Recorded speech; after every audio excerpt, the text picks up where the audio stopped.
और इस जगत में, इस संसार में कुछ समानताएं हैं, मिलते जुलते गुण हैं। सागर का जल देखने में बड़ा सुंदर लगता है। जब हम दूर से देखते हैं सागर के जल को तो एकदम स्वच्छ दिखाई पड़ता है, निर्मल दिखाई पड़ता है, और हम उसकी स्वच्छता और निर्मलता को देख करके सागर के जल के प्रति आकर्षित होते हैं और सोचते हैं कि चलो थोड़ा जलपान कर लेते हैं, जल ग्रहण कर लेते हैं। और जब हम पास में जाते हैं और सागर का जल को जब ग्रहण करते हैं तो जैसा हम समझ रहे थे वैसा नहीं निकला। हमने सोचा था कि देखने में जब ये इतना स्वच्छ और निर्मल दिखाई पड़ रहा है तो स्वाद में भी वैसा ही होगा। तो समुद्र का जो जल है देखने में तो स्वच्छ दिखाई पड़ता है, निर्मल दिखाई पड़ता है, लेकिन जब हम उसको ग्रहण करते हैं तो स्वाद में वैसा नहीं होता है। स्वाद में तो एकदम कड़वापन, खारा। एक घूंट जल हम नहीं पी सकते, इतना खारा, इतना कड़वा।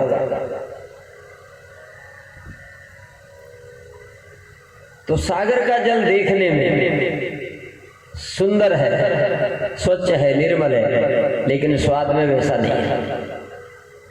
इसी प्रकार से ये जगत भी देखने में ही अच्छा लगता है, देखने में तो बहुत अच्छा लगता है, और इसकी सुंदरता को देख करके हम लोग आकर्षित भी होते हैं और इसमें प्रवेश भी करते हैं, इसका अनुभव भी करते हैं। तो जब हम इसमें प्रवेश करते हैं, इसका सेवन करते हैं ना, तो ये जगत फिर ऐसा नहीं होता है।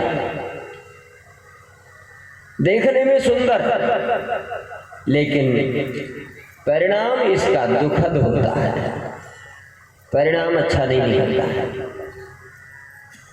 तो ये पहली समानता है। सागर का जल देखने में तो अच्छा है, लेकिन स्वाद में वैसा नहीं है। इसी प्रकार से ये जगत भी देखने में ही अच्छा लगता है, लेकिन स्वाद में अच्छा नहीं है। इसका जो परिणाम है ना, वो दुखद होता है। एक और समानता है।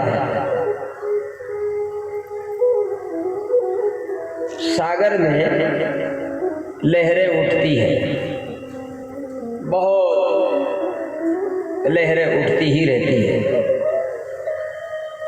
कभी कभी कोई लहर एकदम ऐसा लगता है कि बहुत ऊपर उछल गई है और कभी बहुत नीचे चली जाती है।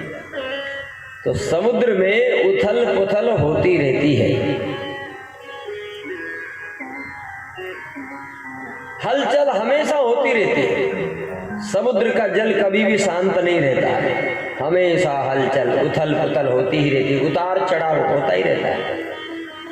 तो इसी प्रकार से इस जगत में भी उतार चढ़ाव, हलचल, उथल पुथल होती ही रहती है।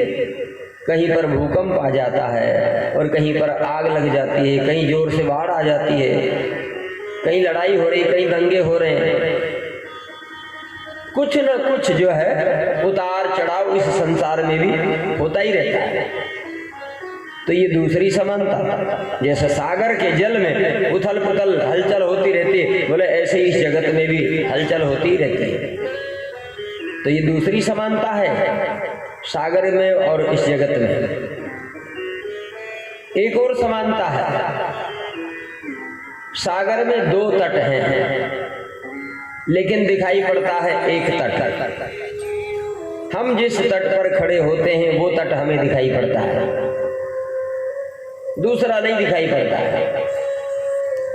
लेकिन दूसरा है जरूर, भले ही दूसरा वाला तट हमें दिखाई नहीं पड़ रहा है, क्योंकि वो इतना दूर है, इतना दूर है कि हम उसको देख नहीं सकते।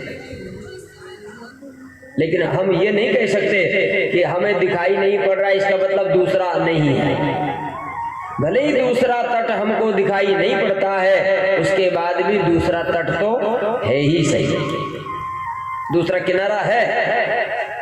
इसी प्रकार से इस जगत में भी दो तट हैं, एक जन्म का तट और दूसरा मृत्यु का तट। दो तट, जन्म वाला दिन पहला दिन और मृत्यु वाला दिन अंतिम दिन। और जन्म और मृत्यु के बीच में ही तो ये पूरा जीवन हमारा समाया हुआ है। इसीलिए तो हम लोग कहते हैं कि राम भजन करो भाई, ये जीवन 2 दिन का। तो ये 2 दिन का जीवन कहने का मतलब क्या है? 2 दिन का मतलब 2 दिनों के बीच में हमारा पूरा जीवन समाप्त हो जाता है।